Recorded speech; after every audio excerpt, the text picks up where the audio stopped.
أعوذ بالله من الشيطان الرجيم. بسم الله الرحمن الرحيم. فلا أقسم بمواقع النجوم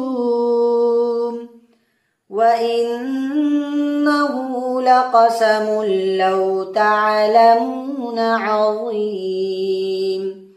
إنه لقرآن كريم في كتاب مكنون لا يمسه إلا المطهرون تنزيل من رب العالمين. أفبهذا الحديث أنتم مدهنون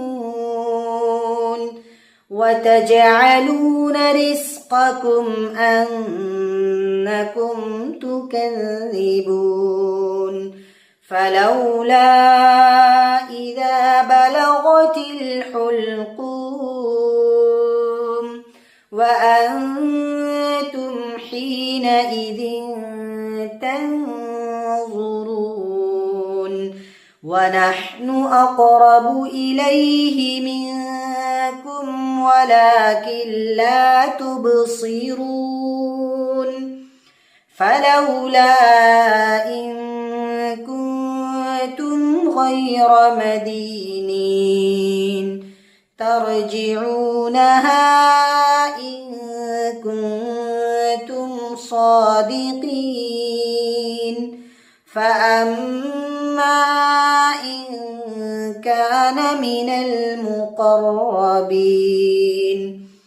فروح وريحان وجنة نعيم.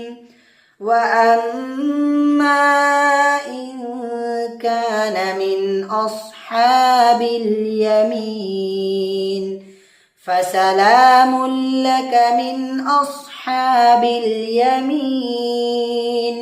وأما إن كان من المكذبين الضالين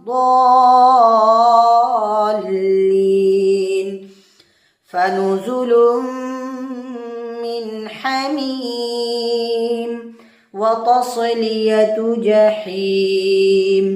إن هذا لهو حق اليقين. فسبح باسم ربك العظيم.